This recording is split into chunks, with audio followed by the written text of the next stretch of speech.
Her name is Aide, but she just goes by Lady H because people have difficulty pronouncing Aide. And when I introduce you, you want me to say your entire name, Yariana Torres? Yeah. Cool? Mm-hmm. I'll see me. All right, cool. Yari. Yeah. Yari? Everybody calls me Yari. That's what I say when I, it's different now because estamos entre gente y pana. But when I meet someone and like, I can tell like they're not gonna be able to say Yariana and be like, oh, my name is Yariana, but you could say Yari. Because one thing I used to do when I was younger that I have vowed not to do is my name is Yariana. That's not my name, you know. Shots. Good for you for telling people younger. It took me a long time to correct people. I went by another name, Haiti. Ugh, like hurts my ears hearing it now. My name is Ronald. And I say Ron, pero en español, Ronald. Y yo me lo dicen regañándome. And I'm like, no me digan, just call me Ron. Yeah. Gotcha. Opportunity, promotion, blah, blah. You know, those are just words. Words.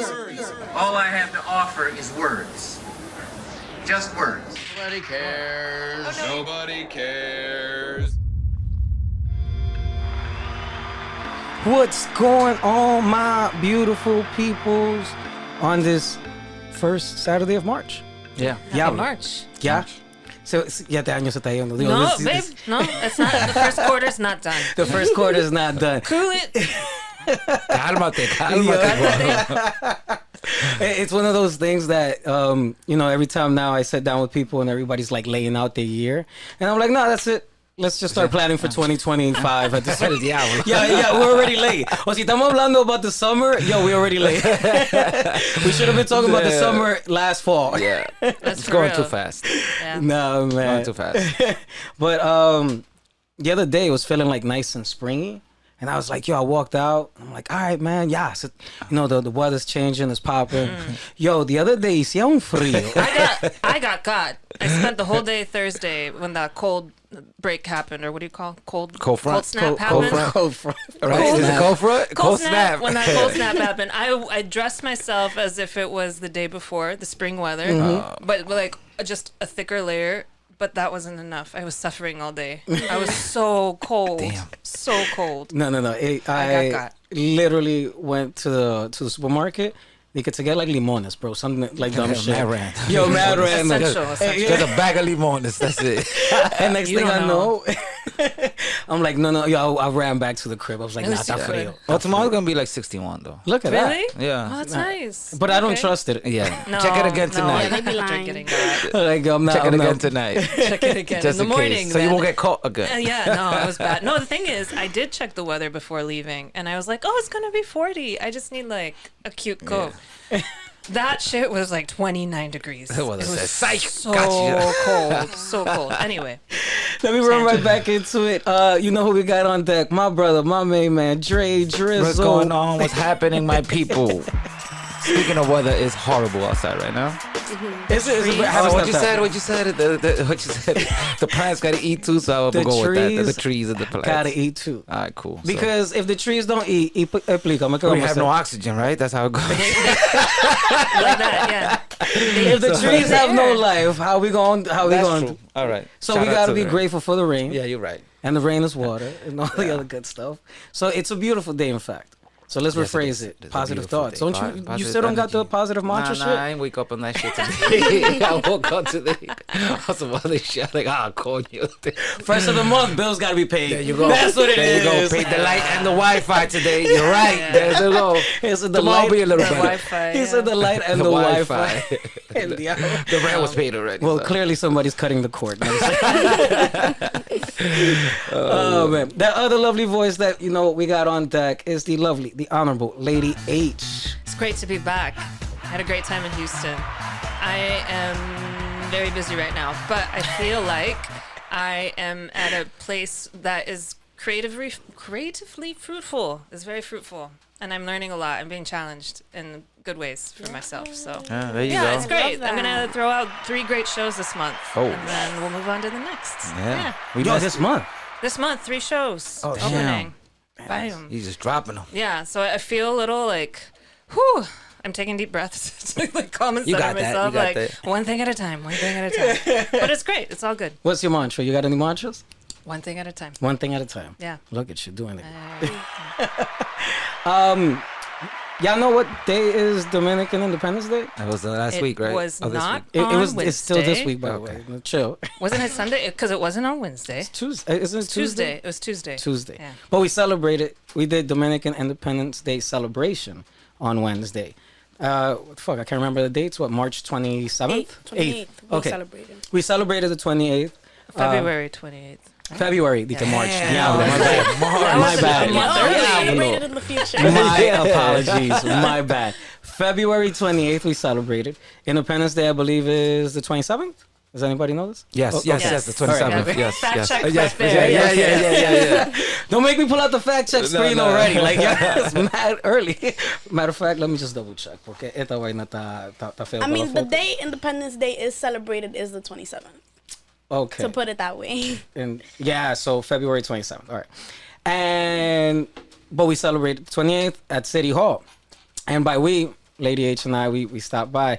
And you go there, and these type of rooms, because it's politicians and it's mad doñas, bro. Apparently, the only people that show up to like support politics is nothing but doñas. That shocked me. Yeah. Seriously. They were getting their shots in the city hall. They came dressed up. Es un It was photo great. shoot del diablo, bro. Yeah, Yes, for real. yes. Yeah. Like the amount of times we got up for the ladies to pass us in the aisle, and then the other times we sat down, got up, sat down. I sat down in the wrong spot. Like, you would have thought these women were about to get proclamations and awards y toda la vaina. No, they were just That's They all were love. just there, bro. Just chilling. Y saben a todo el mundo, apparently. Yeah, they Yeah, know. yeah. The connections I saw, it was like groups over here, groups over there, groups, and I was like, where do all these people know each other from? Like, what? And so the thing is that, we're sitting there and we're going through the little itinerary of the day. And you start reading, proclamation, speech, and then they had performance, and they had this tiny little baby girl. I don't remember her name at all, but she killed. Frangeli. ¿Cómo? Frangeli. Either or. I followed her on Instagram. She has a beautiful voice. She killed it. I don't know. I think she was lip singing though. She was, but it was her voice. Okay. Oh, you Yeah. posted her on the chat, right? I did post a picture of her in the yeah. chat, yeah, on the family chat. Okay. She was a baby doll. No, Yeah, no. A Dominican baby doll. Pero una estrellita. For those that y'all Yeah. don't know what estrellita means. A little starlet. Oh, she was singing merengue? Dominican Shirley Temple. Nah, she sang Yes. the Dominican National national El anthem. himno. Oh, El himno. ¿Hay alguna palabrita? que se- Aligno. Yeah. And I don't know the words. I don't even know the American one. Fuck am I talking about? I only know the Pledge of Allegiance. Wait, that's the same shit. No, man. It's not. It's not. The That's national true. anthem is the old My brain is saying. foggy. That's Yeah. true. Do they stay in school? Do they still require the Pledge of Allegiance? I never said it. They don't require it because I'm in high school, but I know that in elementary schools they still do it. But I stopped doing it when I was really young, just because Yo, I'm I gonna can't believe they get. still right, do right, that. right. I can't believe they still do it. Bro, we gotta brainwash people. One That's way or true. another. That's true. the little Right kids at- they gotta know the doctrine. yeah. Right at 8:30 in the morning, sharp. They gotta No, say that. girl. Literally, Yeah. yeah. First period, you had to say it before class even started. That's Yeah. crazy. And then the schools have their own pledge. So you say the Pledge of Allegiance, and then you say your Oh. school's pledge. Really? Well, that's how it was when I was in elementary Oh school. wow. Oh wow. I don't know what school you went to. If you said you're in the Bronx, so shout out to the Bronx, dropping like real shit because definitely you've picked up the standard, and I haven't even introduced you yet because I was getting to that. No, we keep interrupting. No. My bad. Because I'm trying to set the scene, right? So we got mad doñas. There's a ton, and we're in City Hall, bro, where all you see is pictures of George Washington, Thomas Jefferson, all these white people that I'm sure never in their mind had imagined their sacred grounds filled with a bunch of Dominicans. brown people. You know what I'm saying? Brown and black people of like un merengue, una vaina. Un coro, un Carnaval coro. people And the And they got the dancers, duendes, the duendes. That una was vaina, amazing. and all I kept looking at was George Washington rolling his eyes like, coño. Pero para esto fue que yo hice este país. and it's crazy. And then and a bunch of little Dominican flags that I'm sure were made in China. But I was very, very appreciative of the flags that they had flags. They did it. and one on every chair too. Like, Oh, wow. okay. And so They went all out. Say, man, they gave you a little parting gift on the way out. Yes. Oh no, and that was the exit part, but Yeah. No, yeah. But and anyways. so you there, and you're like, wow, man, this is City Hall, pero mira, tú estás encendido, and but a part of me, because it is local politics, and they didn't even allow you to have some brugal or nothing. Tú estás ahí seco, bro. No food? The food was after the fact. Okay. But then I thought about it. I'm like, yo, because we do be on some messy shit, y dejamos los platos. And it was like in a So- box too, so like llévatelo por tu casa. Eso va It was Llévate nicely esa wrapped, vaina. though. It was beautiful. It was to nice. go boxes, Hasta to la go salami boxes. en una bolsita. Yo, they literally give you they gave you like patelito en the salami. Get the Vete fuck pa' out. casa. Yeah. Do you want the salami? Take En it. tu casa, fríelo en tu casa. Mierda. And so, yo, you there. And I'm like, all right, cool. And I'm like, damn, man, this is probably going to be a while. But it turned out that everybody was super nice. And the messages were mad beautiful because, and I walked away with like a sense of orgullo, bro, like mad proud. Yeah. I was like, all right, sometimes you start questioning shit, but no, I was like, all right. And then there was this young little, young woman. That was a presentation you gave from afar. I was like on the 5th row. I wasn't like that up close. And I was like, wow, young woman. And you dropped a whole spoken word poem too at Nice. that. And she came up and she grabbed the mic and she was like, nah, this shit's too tall for me. Lowered it a little bit. Everywhere I go. And I was like, all right, she's taking command of this shit. Porque a veces, if you don't know what you're doing, the mic is up top y tú lo dejas ahí. Yeah, yeah, trying tippy to... toe. Right. And so she's there. She was dropping. As soon as she went up there, she was like, yo, we gotta celebrate our blackness. We gotta take ownership and pride of that because historically speaking, Dominican Republic has a very, very what's the appropriate way of saying Colorist. this? Yo, yeah, we are. There's a lot of colorism in the country. Yeah. Yeah. And so, porque pa uno no dice que uno es racista. Yeah. And so I was like, oh shit, that is very nice. And there was like this one, really, really dark Dominican dude behind me and go, sí, es verdad. You would hear like random. Finally. But you'd be surprised. Coño. There was people on the opposite. Like, what's she talking Oh, about? for sure. And so then there was the other extreme, the polarizing extreme of, the air being sucked out the room. Of like, ¿y qué es lo que ella está diciendo? My mom actually got a video of me, like, when I went on stage, while we're up to the podium, she got a video of me, and in the video you can hear these ladies like in front or behind or whatever going, ¿Qué? Oh, shit. What? Coño, wow. Like, yeah. That's crazy. I felt that too. I did. I mean, Yeah. because motherfuckers be weird. But all that to say, when you dropped that, you came in very assertive and with a message and a position, I immediately was like in awe, and I was super proud of someone sharing that position, and then to even learn something even further, you're a published author, you're doing something amazing, right? I've said all this stuff to build up the scenery of how I saw you in that moment, but then when I got to know you even further after, before coming today, having you join us today, I was just blown away when she's like, yeah, I've done this, I've done that, I'm also a dancer, athlete, but there's only so much I could do because I'm still in school. I'm only 17 years old. I was like, yo, hold up. This young girl has lived 2 more lives ahead of me. For real. She's straight killing it. And who we got on deck today is an absolutely phenomenal talent, author, softball player, athlete, and I think you're gonna just do everything in life, whatever it is that you choose to do. Yariana Torres. Yeah, that's me. Yeah, you captured that. So I am an athlete. I play softball. I was a dancer for a long time. I'm not a dancer anymore, but I published Anymore, you do know you have a whole entire lifetime. Yeah. You haven't even hit the legal. You're not even 18 yet. Matter of fact, before we even go off on that, I took the liberty. I was like, I was going through your IG really quickly.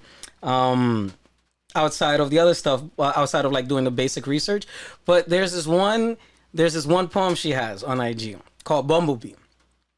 and it goes like this. And like this is how I read it, right? This is, I'm assuming at the time it came out, July 1st, 2023. So what, you were 16? Yeah. Okay. So it goes, talking in code was fun while it lasted. Now I find myself longing for one of our games of red light, green light, 1, 2, 3. This summer is zooming by, and next summer won't be a summer at all. Because next summer it won't be a summer at all. It'll be the beginning of adulthood, and I'll be wishing I can relive it all. Oh my God. Dropping And I'm bars. like, yo, That's not over. bars. That's not over. No. Don't rush it. Wait. yo. Don't rush it. And I was just like, you know what, man? I still dress myself like I'm a 12-year-old. So shout out to you. I mean, so like, what's your drive? Share with me at what point. I mean, you feel that there was that transition of, I'm committed to doing whatever it is you wish to do. That's a difficult question because I've been writing since I was mad young. Like, And what is mad young? Please define. 11, 10. yes, I've been writing a couple of years ago. since I learned so I remember when I was young, and I always tell the story. My mom would like. Shout out to your mom, by the way. Who is here? Yes. Shout out to her. You can't hear it, but there's an applause. So my mom, I was always like on my mom's hip. Wherever my mom was, I was. And she was doing like all these extra business things. And I was always with her, always. And specifically, I remember there used to be this laundry shop on our block. Or it's still there technically, but it's not our block anymore. And when we would do laundry, we would go poner la ropa a lavar. Y íbamos para el dollar store, para el deli. Y volvíamos and we would play cards. So on one of these trips, she takes me to the dollar store. And there's these little tiny journals with like mad emojis on them. Like, I remember this vividly. And I remember writing this story. Wow, getting ahead of myself. Writing this story. It was so dumb. It was called like The Tale of Two Princesses. And it was about princesses with tails. Like, actually. Oh, shit. And I remember thinking, I was like 10 or 11. I was like, I'm going to publish this when I'm 12. And I'm going to be a 12-year-old published author. And I'm going to be the youngest published author in the world. But I thought this internally. Like, I never spoke it out loud. I never said it. Because it's like, chamaquito, like, you know. No. I'm going to tell you right now. No, everybody. we didn't think like that, 12. Publish books and all that shit. No. I don't think I learned what publishing was until like I was 18. Man, I was running away from books at that age. I remember specifically, let alone write it. James Patterson had these books when I was younger, and it was his face and like a bio. And I remember I wanted my face with a bio on my book. And but that's what I was imagining. I was like, I'm gonna be 12 and I'm gonna publish this, and I'm gonna be James Patterson, but I'm gonna be 12 and I'm gonna be black and I'm gonna be Dominican and I'm gonna be, but James Patterson. Fucking shout out to James Patterson. Nothing. Forget that. Move on. I kept writing always. I kept writing poetry. Move on. You mean the following week? Middle school. We went from 5th grade to middle school, right? I would write. So I noticed that I would never ever finish a notebook for any subject. So I would do my homework and stuff in the front, and then I would flip to the back, and all my poems was in the back of my school books. And like one day I was talking to my gym teacher, man, random, but he was a poet. Shout out Mr. Brown. And he actually, moving forward, ended up writing the foreword to my book, which is like an intro to your book. Snap. By the way, the name of the book is called, guess what it is? Halfway There. I don't know where halfway there is. I was like, coño, pero I'm definitely gonna pick up a copy because I'm like, yo, I am once again genuinely curious to I'm not even a quarter way to where I want to be, and if you're already halfway there, like Matt, you're doing good. You're doing good. Matt props. But yeah, he connected me with Jessica Diaz. So shout out Jessica Diaz. Shout out my random people on the way. She connected me to DreamYard, and then she ended up like sponsoring a workshop that they had, and she like paid it for me, which was a poetry consortium, and it was the coolest thing I ever did in my life. It was like high school students and college education majors, and like we would connect and write poetry and all this stuff. And like they pushed me so far out of my comfort zone. I met an author, Nate Marshall, who I was like you read somebody's book and then you meet them and you're like, oh my gosh. And it was just so like from there I was like, yeah, I know I want to do this, right? Then I got in contact with Dominican writers, started going to their open mics, and Angy, which I'm sure, like, if shout out to Angy Abreu. If you part of this world, you know Angy. I was talking to my mom about that. Like, Angy knows everybody, you know. And she comes up to me and she's like, when you gonna publish your book? And I was like, girl, I'm 15. I was 15 at the time. I was like, what are you talking about? Like, oh my goodness. Like, and she just pushed me, and then introduced me to my editor, which is Roxana Calderon, which we celebrated. Another shout out. But yeah, and then it was just like moving a mile a minute. I published my book, and after that, it was just like, everything is, I don't know, you know how something happens and you I really can't tell you the story because it was like just fate, like things was falling into place. And now I'm getting into the habit of working hard for things and asking for things, but at that point in time it was just like everything was falling into place, and every event that I did, and every time I would promote my book, and every time somebody, like, it was very much coming to me. So now I'm working on seeking things, and that was my word for 2023 was seek, and like seek and you shall find, and like, you know, putting myself into this like Someone keep dropping bombs so we can You need to go to TED Talk. Like, for real. Because that might be impressive, because at 12 you said you wanted to publish a book, and at 15, 3 years later, you published your first book. I published at 16, but I started the process at 15. So you wrote a book in 1 year? Or it was a combination. I wrote a book in 16 years. It was everything, not everything, because, you know, you leave out certain things. You wrote a book out in 16 years. Entonces, as soon as she came out, estaba escribiendo. But yeah, it was everything I'd done. Like, there's poems in there from when I was 10, 12, 13, 14. There's poems in there that I added the day before publishing. Like, that book is truly a concise story of my life, you know. Wow. But people tell me, like, when did you find the time, or like, when's the next book? And I was like, it took me my whole life to write this one, so hold on for the next one, because I just need a little more time, you know. By 30 I got the next one. By 30 I'm dropping the next one. Because one needs more lived experiences. Yeah, that's true. That's true. What are you seeking? Oh yeah, because so 2023 was seeking.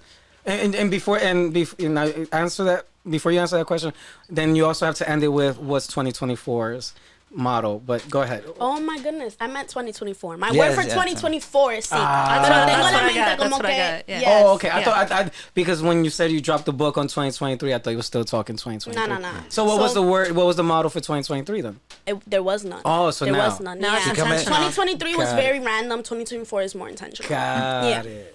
So my word was seek because I'm a page in a library, but I want to do something where, like, I can fully branch out and learn. You know, like, being in a library is an amazing job. I love every opportunity that I've ever had there.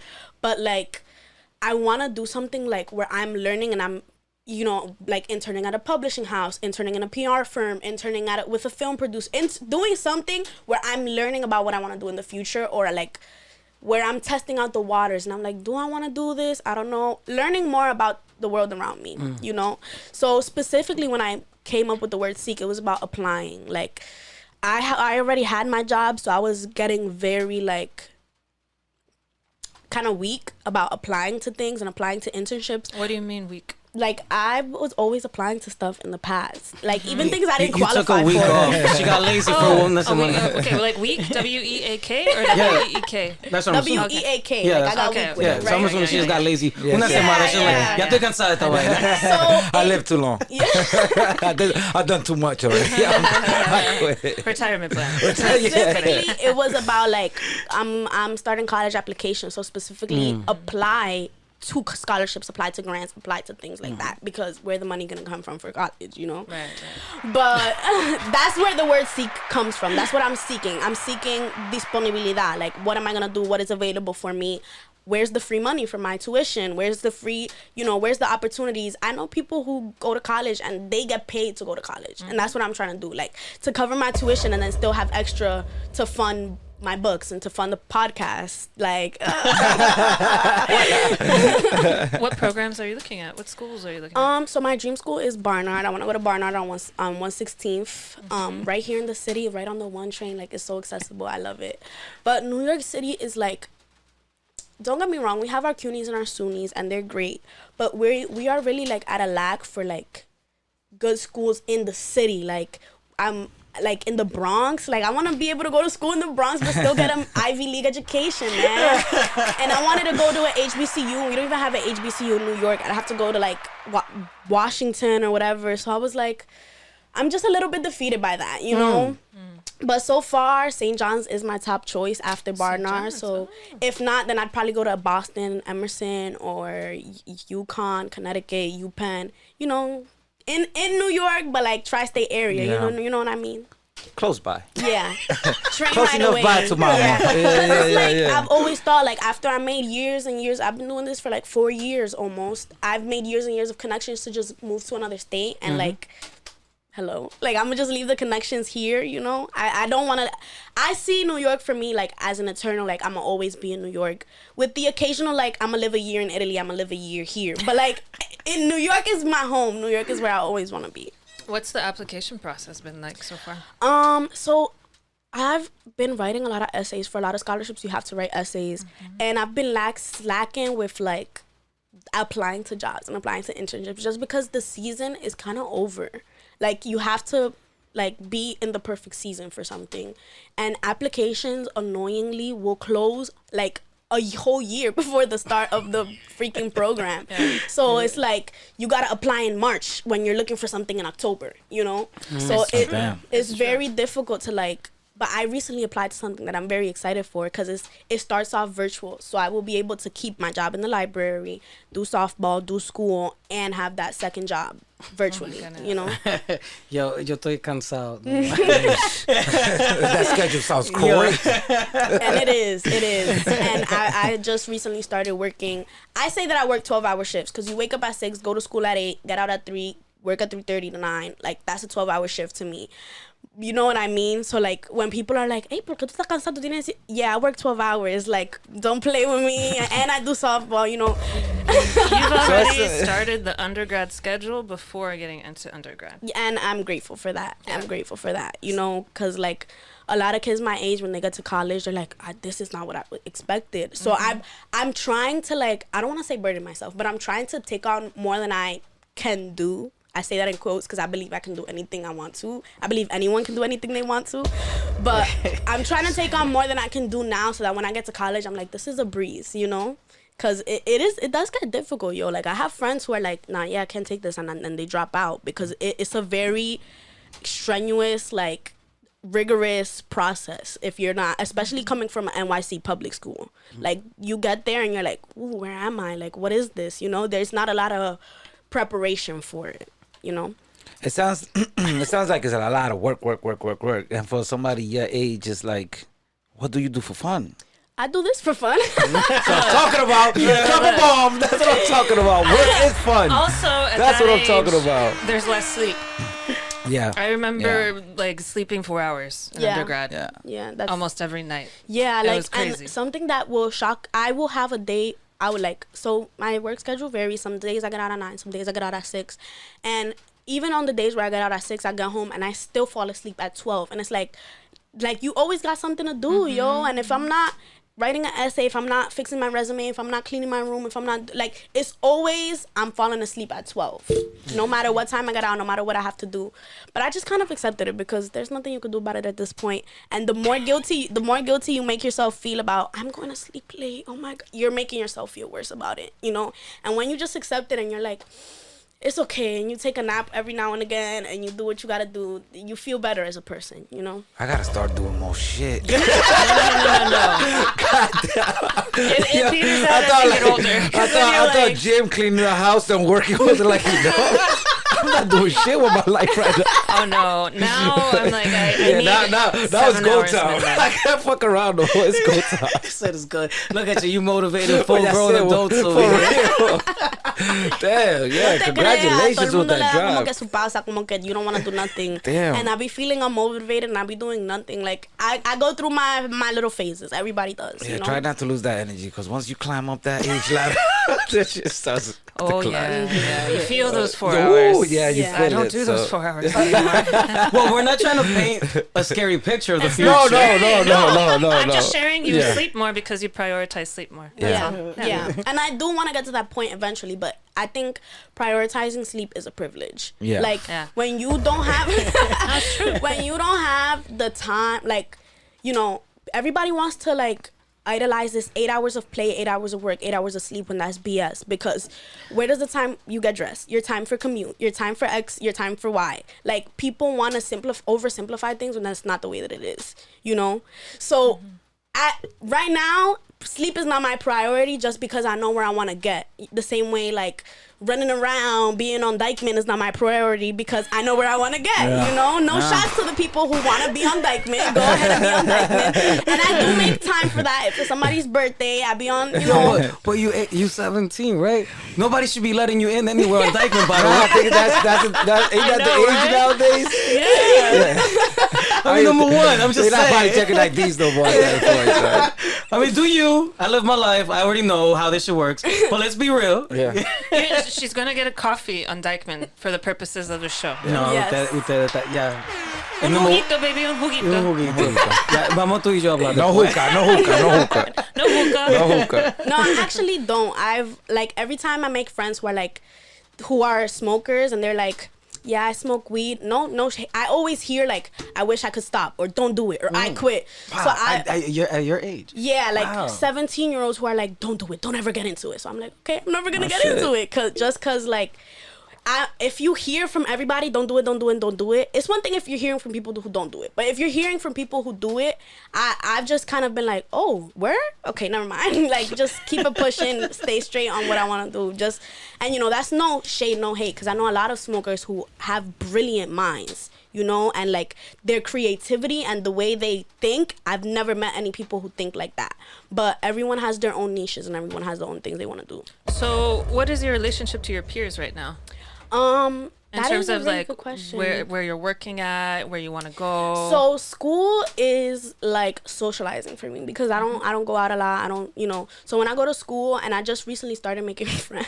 Fucking nerd.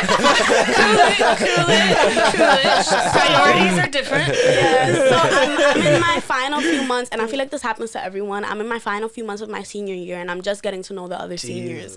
So, you know, it's been an experience because everybody, I don't know why, but everybody's always like, Yadi, I thought you were so mean, and I never wanted to approach you. And I get a lot that I have like a resting bitch face, like, you know, you hear that a lot.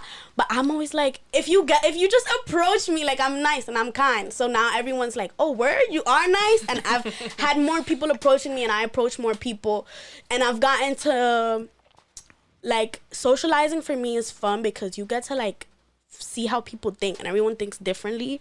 So it's like I'll meet people and I'm like, oh, word, like I never would have thought like that. And then that sparks something in you, and you're like, oh, now I see, now I'm connecting dots, now I'm learning, now I'm like, I've always been like, a lot of people are like, oh, you don't have anything to learn from us, look at you. No, I feel like you always have stuff to learn from your peers, whether they be younger or older. And I say that even to the people older than me. Like, I have stuff to learn from you, but you have stuff to learn from me, and vice versa. Like, when I was doing dance, I was teaching 4, 5, 6-year-olds, and I learned so much from them. Not the experience. I learned from them and their hearts and their kindness and their naivete. Like, you know what I mean? Where's the naivete? I don't know. No, I know what you're saying. Yeah, just so you know, every time this young lady says something meaningful and significant, I've been dropping bombs the entire episode. It's insane. ¿Qué fue lo que tú le enseñaste? Yeah. Are you an only child? No, I have a younger sister. You have a younger sister? Yeah, Is I'm she the a oldest. published poet too? No, but she's a singer. She's a singer. Yeah. She haven't hit 15 yet to publish a book.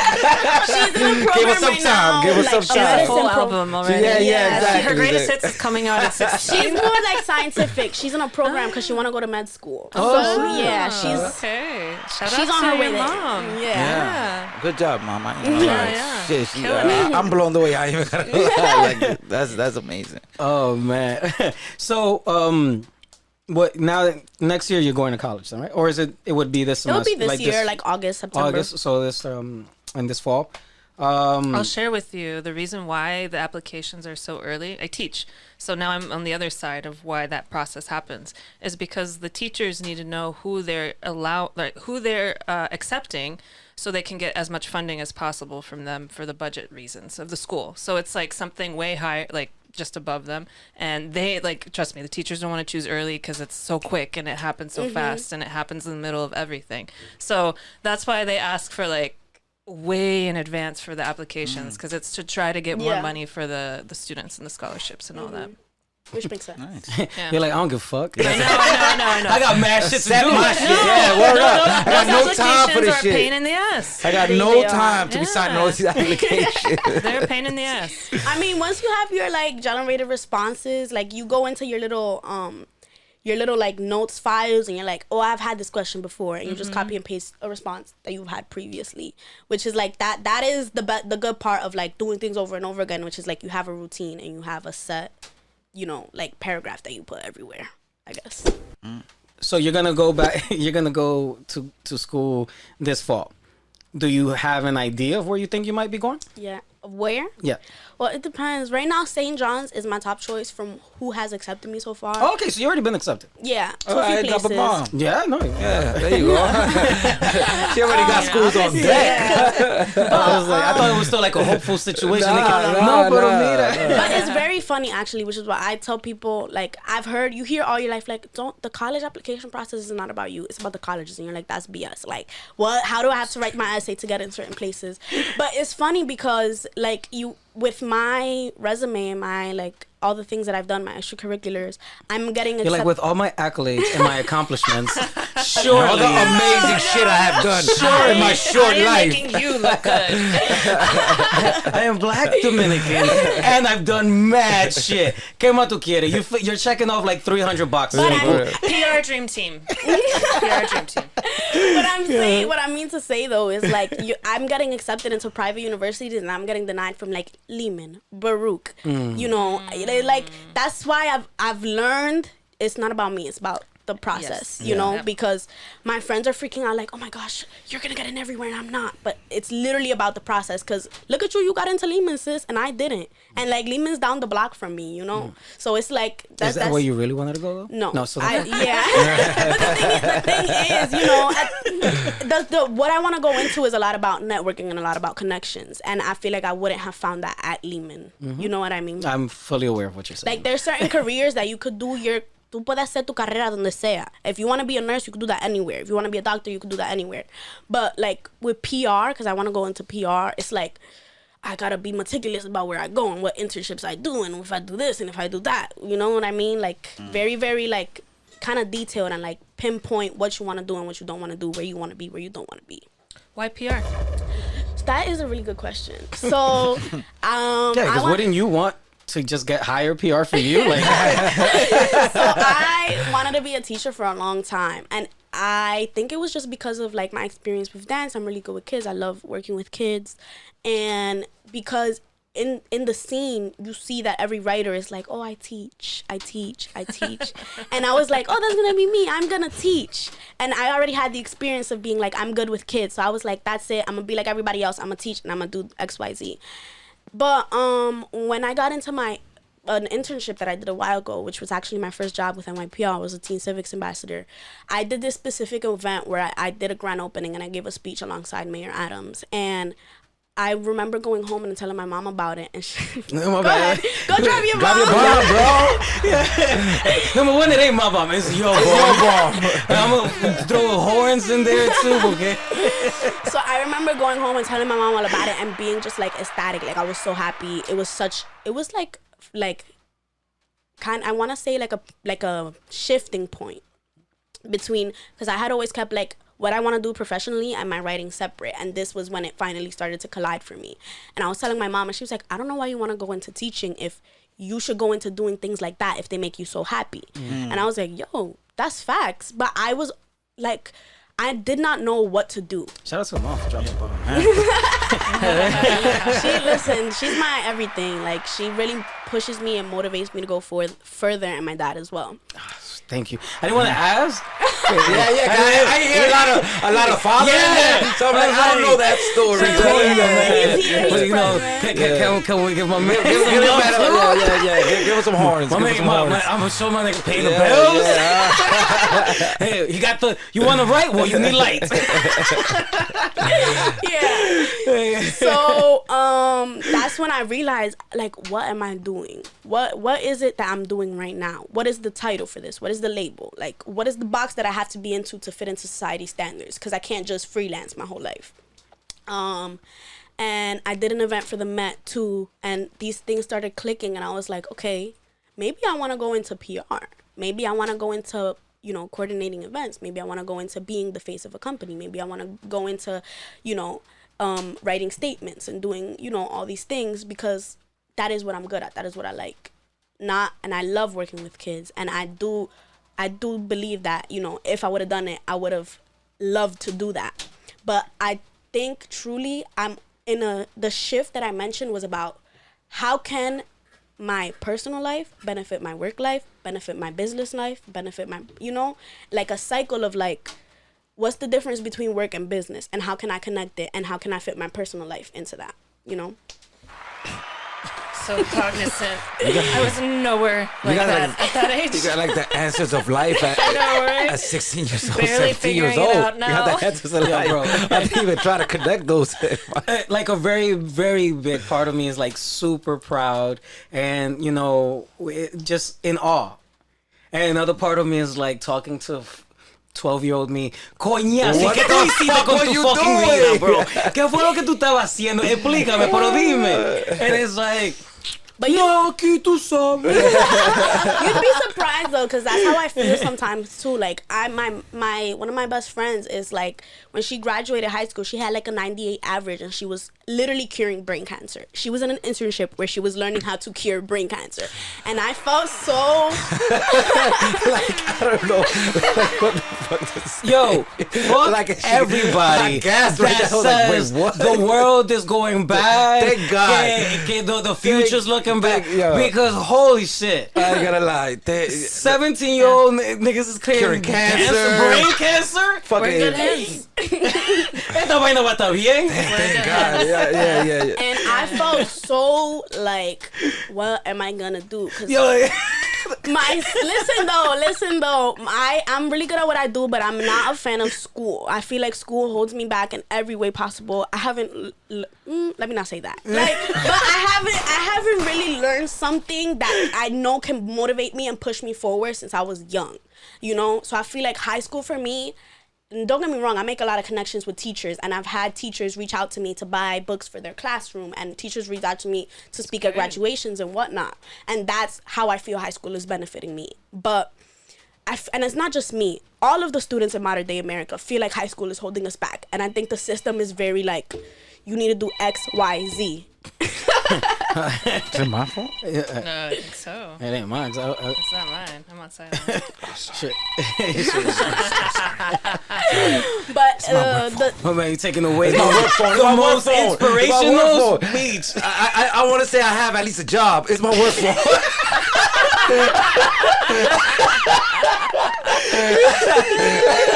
She's killing us right now, okay? One of my clients is calling me, okay? So we work too.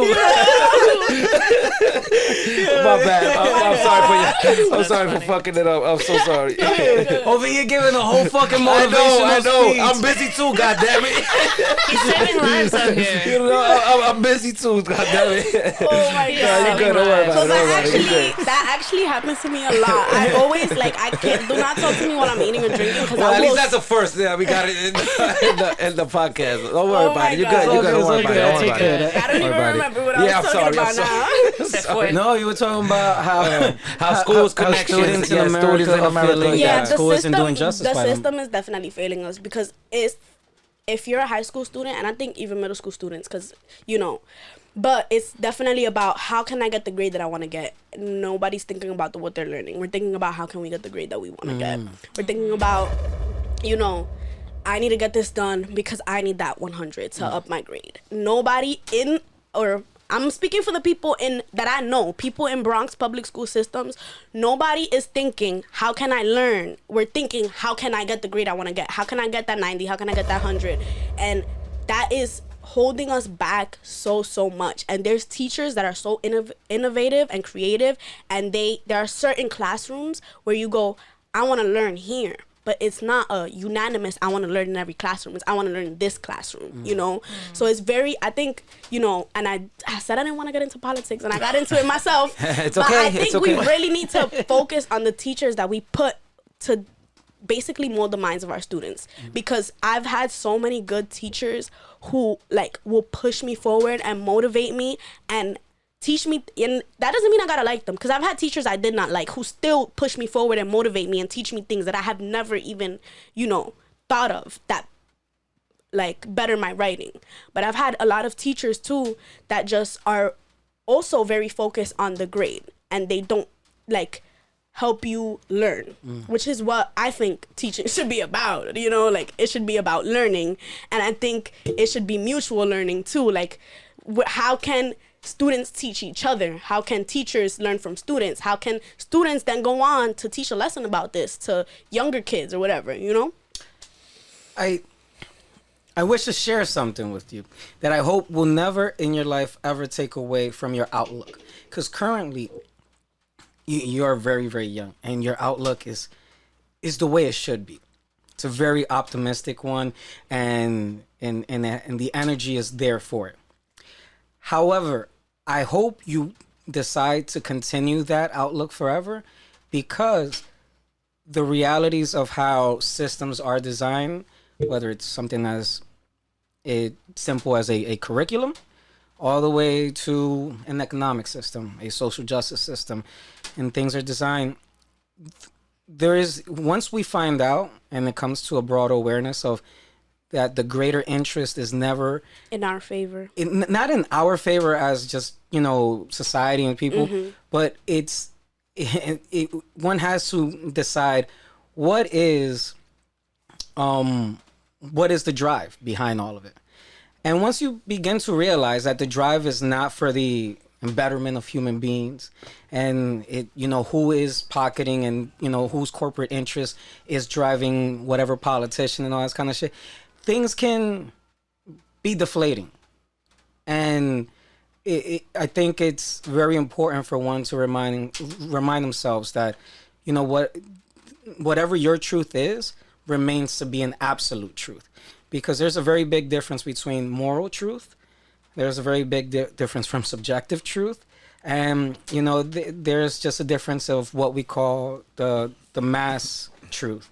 And sometimes it doesn't make sense to me. I was sharing this with Lady H yesterday, how on a micro scale, basketball leagues are scared that with legalized gambling, how they're worried that players might manipulate the game. Then they don't want them to bet. I think they do. And I'm sure that kind of stuff happens. So on a macro scale and on a moral scale, you would think, hey, if you're worried about players manipulating the game because of betting, wouldn't we want to do that with the government and the stock market? Of course. Like, and so then you hear about how, you know, a dude that has a $200,000 year salary ends up having a $20 million net worth because of his, you know, they're not going to call it insider trading, but the insider information. So that, you know, that's their truth. Their truth is we're in a capitalistic society, and that's within their prerogative, and that's within their right. And so I would share with you that at whatever point in your life, when you do decide to accept that truth, you use it to navigate and insert your moral truth. Because I think that's the only way we can be aware to navigate these circumstances, because that's a part of a very big reality. And smashing our heads against the wall and saying that our truth is the only truth, and then being deflated and disappointed by it not being accepted as a truth, I think is very tough. So and that's just me sharing with you something that I wish somebody would have told me, because for a very long time, even in adulthood, I keep talking about the moral right. There is no moral right. It's about just, you know, embetterment and and the possibilities of building a better tomorrow and a better future. And quite frankly, like, I think you're doing fantastic, and I just shared that because I hope you continue to do even better. Yeah. And I'm sure, because as you mentioned, you're nowhere near your fucking ceiling, by the way. Like, nowhere near at all. There won't be a ceiling. There won't be a ceiling. Hey, don't put a fucking cap on her. Right? Like, don't put a cap on her, goddammit. It's the sky. No caps. It's the sky. The sky is not even the limit. That's where it starts. You hear me? Yeah, man. You will be an astronaut. You'll be going to outer space. You'll be exploring new worlds and building your own. And even though if that's not what you see in your future, trust me, it'll be there, because we're like, it has to happen. It is happening. And it is happening. And I see it happening. And the good thing about your generation is that y'all got the information right in your hands. Right? Oh my God. Also, we had encyclopedias. We had books and shit. Actually, I will say, and I'm a mention something that happened to me recently. Clear the throat. You're about to drop some shit. I feel like a lot of my generation is very scared into complacency. Like, we had an issue this week with a teacher where he was making us take a test in a way that was not the way a test should be taken. And I went They don't give you the candies anymore? No. No stars? No stars? Take a test off a smart board, and from your seat, wherever you sat, in the back or the front, wherever you sat, you had to take your test off the smart board. El diablo. Y si tú de atrás. Or smart board? Is it like a touch screen board? What is a smart board? Una televisión, pero it's Damn, connected to a those for laptop. real? Yeah. Shit. Bro, step your game. Damn. Sorry, I come from chalkboards But, and whiteboards. you know, Erasers and shit. I brought it to administration. I said, we cannot be taking tests like this. Administration was like, we agree, refuse to take the test. I told everyone in my class, refuse to take the test. You're being backed by administration. Refuse to take the test. There's nothing the teacher can do to you. You're being backed by administration. Please tell me you was standing in front of the class telling that shit. No, That would have made it more dramatic. So the way that it happened was only 5 students came with me and did not take the test.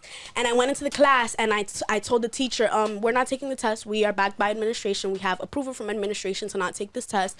And he goes, I'm not doing that till I get an email. So I went and I got someone from administration, and they spoke to him, and that person from administration spoke to the whole class and said, y'all don't have to take this test. If you don't want to take the test, don't take the test. And out of 30 students, only 6 people, including myself, did not take the test. So I feel like society is we perpetuate this very stick it to the man, but the man is getting what they want at the end of the day. Are scared to walk out of your job. For real. But except 6. Yeah, but 6 is real. But everybody, 6 is good. And I say this even myself. It's difficult for me to stand up sometimes, but stand up for yourself. But you need to just when you feel that boiling in your stomach, and you feel that I'm gonna do it. Don't psych yourself out of it. Do it, because you don't know how far you could get with something. And this is something that I'm teaching myself now. And I was not shy, but what I was saying earlier, I think as Dominicans, we're very prideful. So I would never ask anyone for help, number 1, and number 2, I would never ask for any handouts. So what I did with you today, where I saw your IG, I read your bio, and I was like, I want to be on your podcast. I said it like that. I would not have done that a year ago, 2 years ago, because I was very that can't be done. I can't do that. You don't question the norm, And I think as humans, our nature is to question the norm. Our nature is curiosity. That's a fact. I'm not making that up. And I think people are denying their curious nature because they're scared. So we're giving them what they want when we deny our curiosity, and we're like, nah, that's just the way things are. Amen. You see, she's living up to the 2024 word. She's seeking. She seeked your podcast, and she said, you know what? I'm going to be in the podcast. It's not even the end of quarter 1. Bro, we in the second month. I'm over here the one that's mad proud. For real. They reached out, I'm interested. I'm like, ¿qué? I know. ¿Y tú quieres hablar conmigo? Yeah, she seeked it, and she's on it. That's how you do it. That's how you do it. No. So she living to her word. Dropping so many bombs because my mind is blown. For real.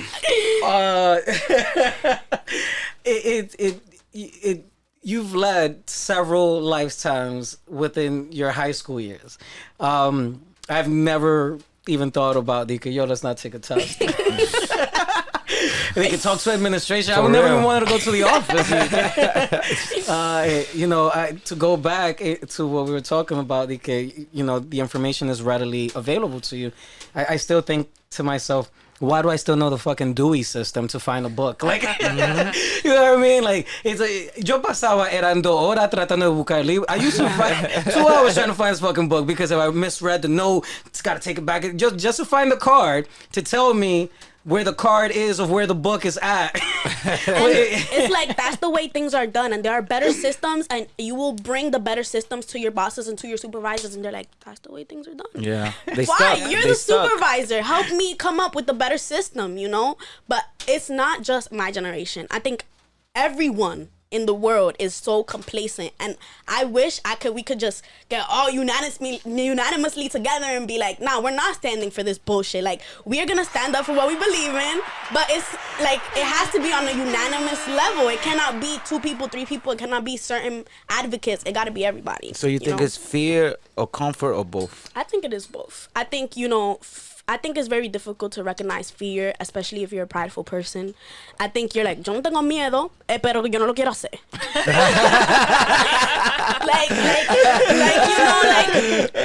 I could stop if I wanted to, but I'm not gonna stop. Or I could start if I wanted to, but I'm not gonna start. So I think that it benefits certain people if we have that mentality, which is why nobody is like motivating people and pushing people and sparking the bomb. And like another shout out to Was that code for? Yeah, there you go. There you go. But like another shout out to Angy, because I was very complacent in who I was, and she like sparked something in me and taught me that complacency should not be the norm. And I think that she does that with so many people, and Dominican Writers is a beautiful association because of her work and because of what she does, And I think there should be more organizations and more people like that for everything. Like, it shouldn't be just for writers. It should be for everything, Just a union is not enough. Where's your advocates, So your crew of friends, they must think like you, because I don't see you just chilling with like the normal people outside. Like your crew of friends. People underestimate people, and I think that a lot of us have very similar ideas. And I have regular friends. Like, I'm 17. I have regular 17-year-old friends, minus the one that I mentioned that was trying to stop chilling with them. Wait. I need to know, what does regular mean? Yeah, basic ass bitch. No. That's very different from our regular.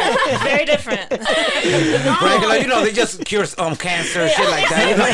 That's the regular. You know what I'm saying? That is the outlier.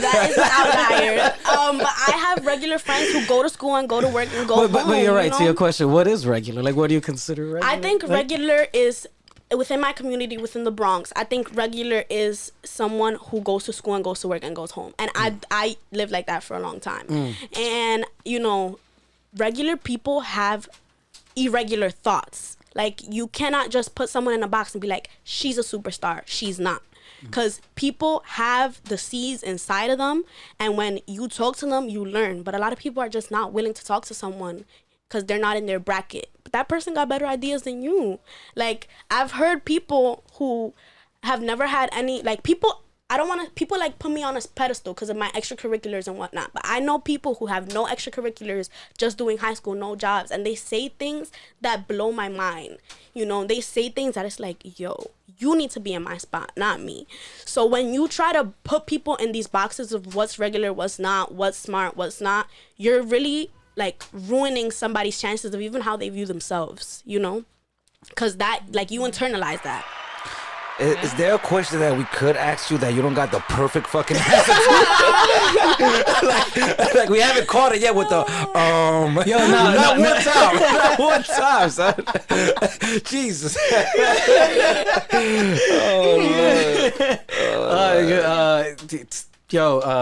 Public relations is definitely your game. Yeah, definitely. I feel like you need to start thinking about, if you haven't already, what you can create that's your own. That instead of working for someone else. Stop thinking like wanting to be an employee. Start thinking of wanting to be the employer. You need you're vocalizing that you want to see these shifts happen in organizations, that you want to see people not be complacent within these organizations and supervisors implement these new suggestions and best idea wins, right? I think you should be creating your own organization. It's so funny that you mentioned that, because my website, nobody has a .org web. Like, you're not supposed to do that. But I did not know that at the time, and I put my website, JarianaWrites.org, because I felt like it looked better than .com. And afterwards we learned I was not supposed to do that. I was supposed to put .com. But my mom was always like, you never know, like maybe you're gonna have an organization in the future. Start a nonprofit. Just apply for a nonprofit. Yeah. And I was like, Mom, what are you talking about? I don't want to have an organization. But like, you never know where you're gonna end up. And I was talking to my mom about this the other day. Like, one day you're here and the next day you're here, and you don't know how you got there. And time, I'm a believer. Like, there's this theory about how you view time. It's like I read about it a long time ago, so I can't really explain it to you right now. 2 weeks ago. No, I was young. 15. I was young, guys. I promise. I was like maybe 12. It was like 5 years ago. There's people who, like, if you say, oh, and then 2 hours pass, there's people who like think that time is shifting through them, or there's people who think they're walking through time. And this is subconscious. This is not someone who's like, time goes through me. No. But I truly believe that we are specks. Like, you are a speck of dust the same way everyone else is in this world. And there's so much dust that you are a speck. And I think that time flows through us. Like, we do not have, I don't think anyone has the authority to walk through time. Time goes through you. And if you don't, like, reach out into, like, I'm gonna say this, I don't even know what it means. It's just the word that popped up in my head. Into the space-time continuum and, like, grab what you want. Even makes it all work. No, I know that's from, like, the Ant-Man movie, like, from Marvel. But, like, you know, when you, like, time is flowing through you. If you don't take advantage and grab things that you see, you're gonna end up in a place where you're just like, wow, I could have done so much. But it's like, things are like flowing through you and you don't acknowledge them. And that acknowledgement is hard, let me tell you. Like, I'm sitting here and I'm speaking as if it was easy, but it's really not. Acknowledging where you are and what are the opportunities around you is so difficult when you're trapped in your bubble. And, you know, especially of, like, in this bubble of, like, 9 to 5. In this bubble of, like, I'm gonna need 2 jobs because 1 job is not enough. In this bubble of, like, I need to go to college to get a degree I don't want to get so that I could get this job that I maybe am, you know. These bubbles are stopping people from, like, looking outside of their bubbles and seeing what they want to grab while time is flowing through them, you know? Amen. Yo, I'm looking up what space-time continuum is. So I was like, yeah, let me find out. Well, don't ask the Texas Tech player who doesn't believe in space what that is. You'll saw that. Can I guess what it is first? Yeah, I go don't know ahead. what it is. I feel like it's like different dimensions, right? It's like how there's different possibilities of things happening at once. Well, I just put, what is space-time continuum? And it just says, events take place in space and time. A fundamental fact that is between any 2 points. Another point can be found, and between any 2 moments, there is always another moment.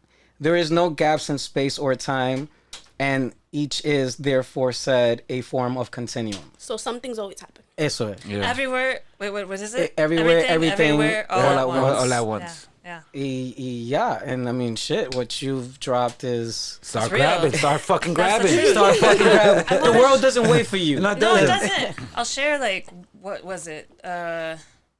More than 10 years ago when I was like, I want to be a costume designer and I want to be designing these shows, da-da-da-da. I'm doing that stuff right now. Yeah. With the budgets, I'm already getting the offers But you see, I want. because you didn't mention budget, the space-time continuum didn't mention that shit. No. But like the scale of this, you know, the offer I just got is the scale that I wanted, plus 10 years ago. I'm like, oh shit. Everything that I Can I set out ask you something? Because Yeah. your career has always interested me. Yeah. Like, Yeah, now she's gonna take a new career. Okay, why not? There we go. No, but I've very, like, if I see a movie, I will watch videos, like video essays about the design and the costume design in that That's movie. amazing. Good for you. Good for you. I barely go through the credits, bro. She's looking at costume design. No, but it's a lot more interesting than it sounds. No. Like, what is it like? I love it. Like, what do you do on your day to day? designing costumes for that? It's just very different day to day, which is what I love. I don't like something that feels continuous and monotonous. Yeah, like if you're designing for a modern day play, it's different than if you're designing for like 1800s. Absolutely, but actually the process is the same. It's the shapes that you're working with, that's different. So if I'm going to look at a show, the first process is reading the script, obviously. So what is the show? Getting the vibe. Yeah, like what is the story that's being told with the characters? Second process is talking with the director or the other collaborators, set designers, sound designer, lighting designer, and then it's my favorite part, which is the research, follows that. Oh, so that's my least favorite part. Really? Yeah, I'm not a It's fan of research. looking at pictures. I'm not a fan of. Yo, bro, el día entero, mad pictures every week. ¿Qué esta vaina? I believe in research, but I hate sitting down and doing like marginalized research. I think research should be a part of daily life, you know. And like when you see something, and I do think people without knowing it research things daily. Like when someone does a repost and they repost something they believe in, and you click that repost, you're doing research because you're learning more and you're going through the thread of like, oh, I didn't know that. Like that's research, and people like.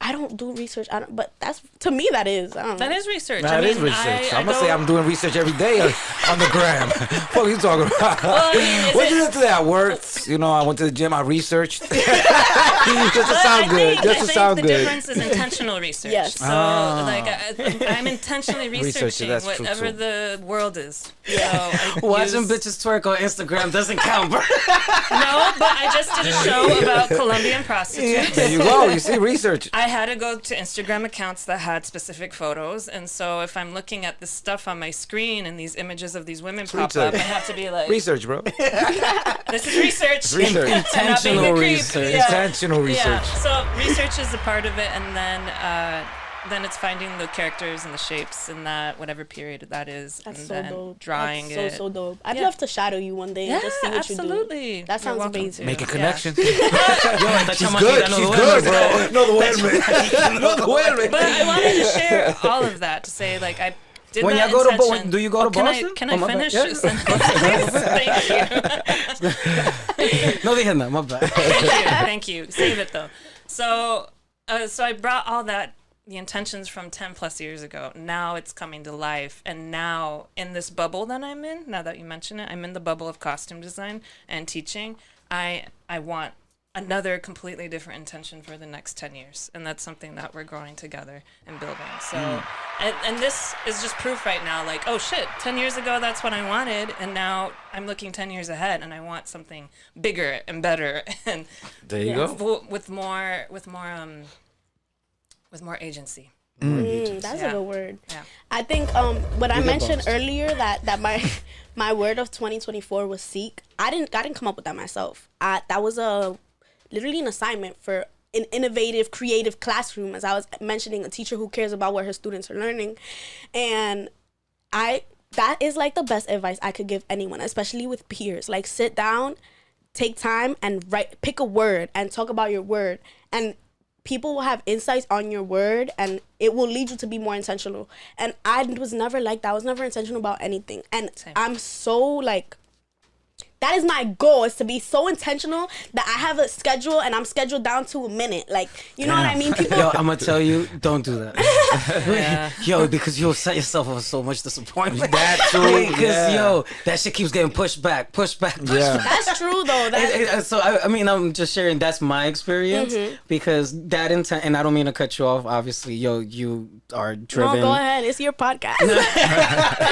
No, fuck me. Yeah. The thing is that it's one of those things where now you set yourself up for disappointment. However, psychologically, it's difficult. You start not realizing how much you do not factor in. You know, you say you want to make a green juice. Ahí se te va una hora. Yo, word. Yeah.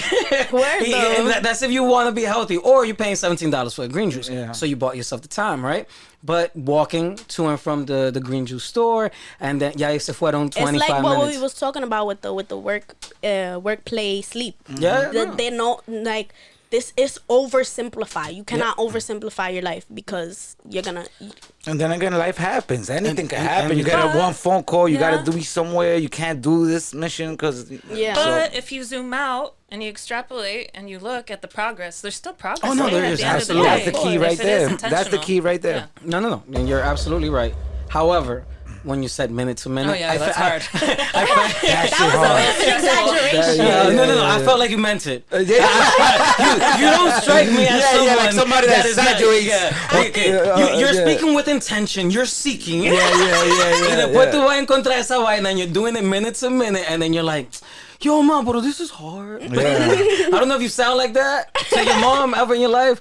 But I'm gonna say you did. I definitely do. Everybody does. Like, I can be my most vulnerable with my mom, and sometimes I do bite off more than I can chew, and I will admit that. No, that's good. Healthy appetite. And sometimes I gotta go into her room crying, like, Mama. No, we do that with each other. You need that support system too. Yeah, I think also it needs to happen. If you don't fail ever, then you're never gonna succeed. And it's okay to fail. Yeah. I think it's more than okay to fail. It's good to fail. You gotta fail. It's practice. It's not failure. It's practice. You need the experience. You need to be humbled. You don't really learn from winning. You really learn from the failure. Yeah. Exactly.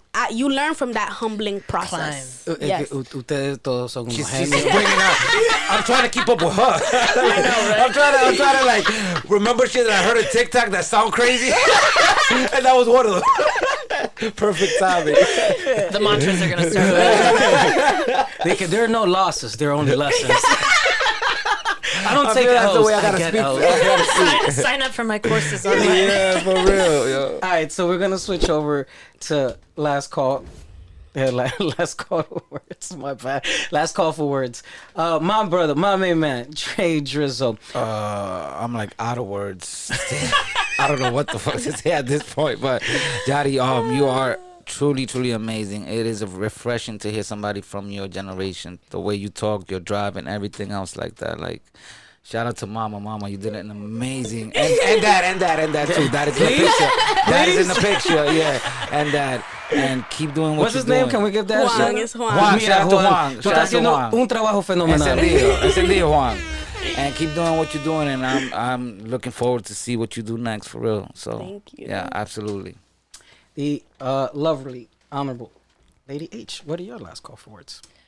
So I'm not Dominican, but I feel like I am by proxy. Yeah. However, as a Latina, I'm so proud of you. And also, what was it? Wednesday, City Hall, Dominican Independence Day.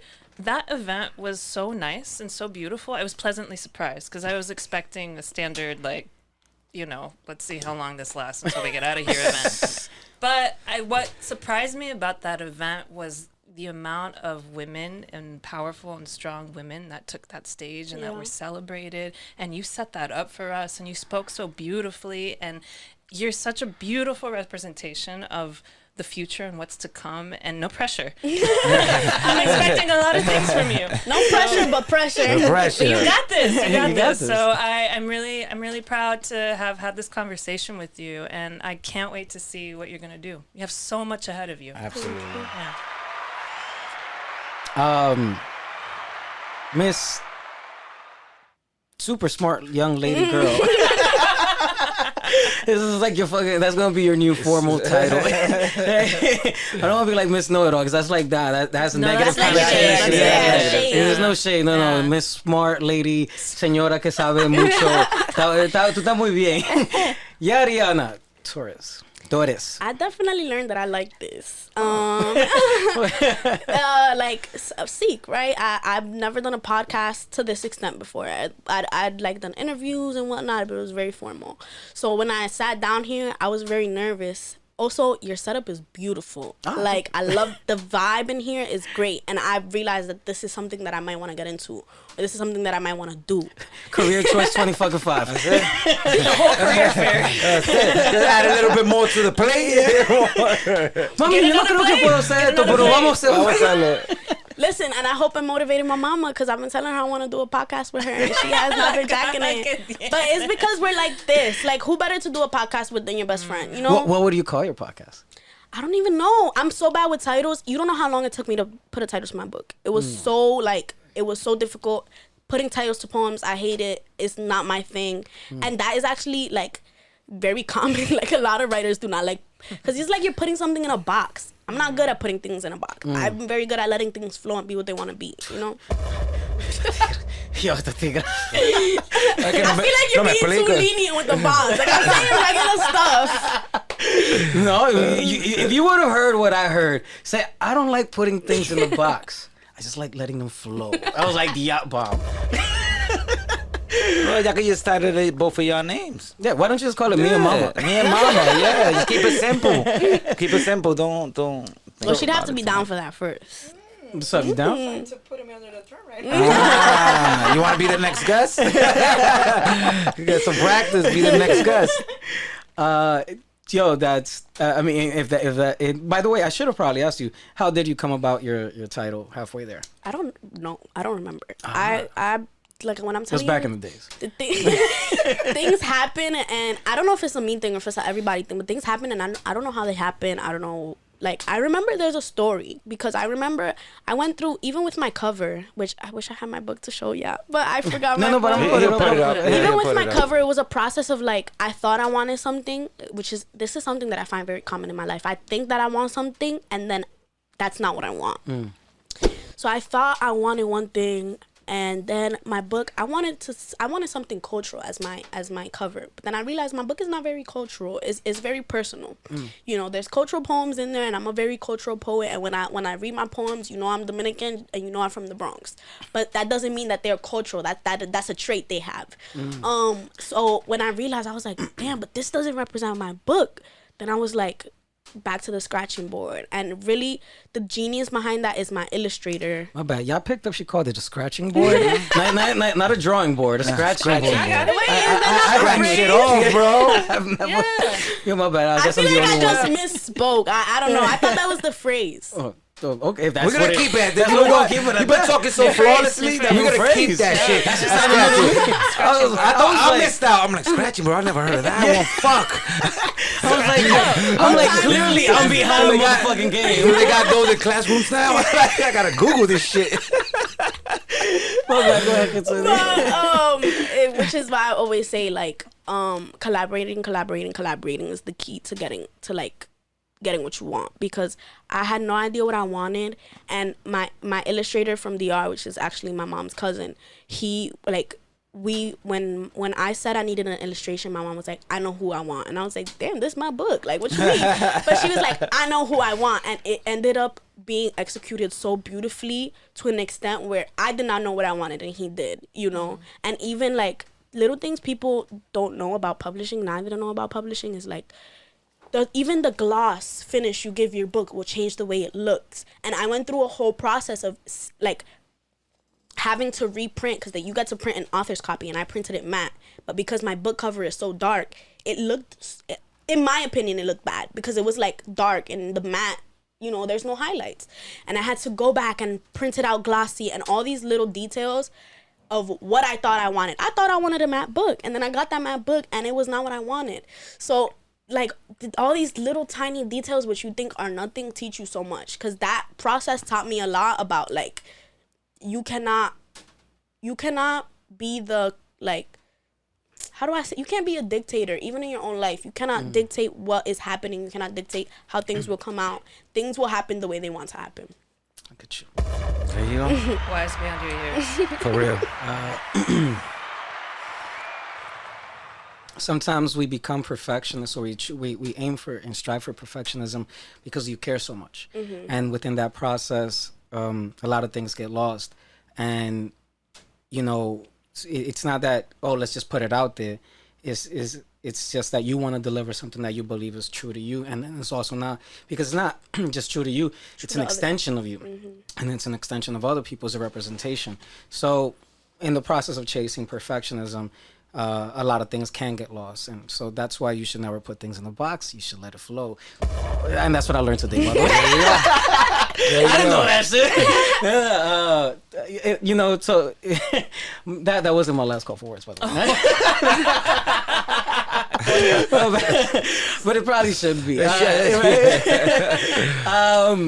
I mean, my last call for words would be that I'm absolutely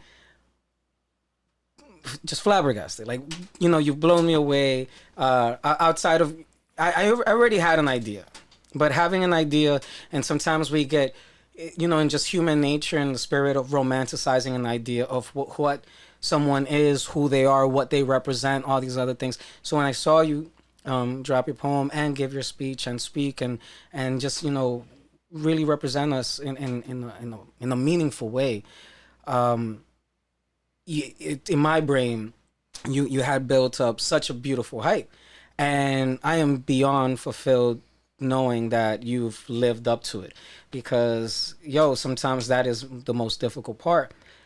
I'm just kind of happy that I could have crossed paths with you in the space-time continuum. Mm-hmm. Because there, you know, for a lot of things in life that we're constantly being reminded and bombarded with that may not be doing well, I am beyond fulfilled knowing that today specifically I crossed paths with you, and I can feel confident and proud and wholeheartedly know that things are amazing. Mm-hmm. So I thank you very much, Mama. I thank you too. Yes. And you know, it's been absolutely phenomenal having you on, and I appreciate your time, appreciate your energy, your glow, and everything about you. And although I joked about it quite often about your age, it's in respect of allowing yourself to be. Because sometimes we do rush to be at certain points in our lives that we don't know what happens in the process. And so just allow yourself to absorb every little detail and just be, because, man, I'm not going to lie, this shit seems to get faster as we get older. Hell yeah. And, you know, like, you got the 16-day hour period. I try to squeeze as much as I can in 12. Yeah. Y todavía como que esta vaina no está. Se va rápido. And then I'm trying to get my 8 hours of sleep because You get older. you need that shit. You need it. You need it. You need that. If there's one thing I've learned is that, but then tú sabes que, I don't know, this has been me lately. I've been dreaming so vividly que I'm like, yo no estoy durmiendo. Yo, that's a fact. And you go to sleep and your alarm goes off and you feel like you was asleep for 10 minutes. Yeah. Oh my God. Yeah, that's why I'm so tired today. I had active dreams last night. I know, but she thrashes too much. But with that said, you know, I appreciate y'all. You guys were absolutely phenomenal. Dre Drizzo. Yes. Lady H. Yariana, Yari. The truth. I once again sincerely appreciate you. This is Just Words. We all care. And you know, and we're out. Thank you very much once again. Thank you. That was the dopest thing I ever did in my life. So That glad. was so cool. That was great having You are natural in that. Yeah. You know how to talk and Well, stay on point. it was a lot of, I was a translator for a while at church. So También. Check that out. 5 pages at this point. I literally did a misjustice of only putting author. Diablo, talk about not utilizing. You know how there are so many people that multi-hyphenates of what they do? I feel like you actually do all the multi-hyphenates. No. Throughout the episode, I put a translator. I'm gonna just keep adding to the list because wow. thank you guys so much. You were fantastic. Thank you.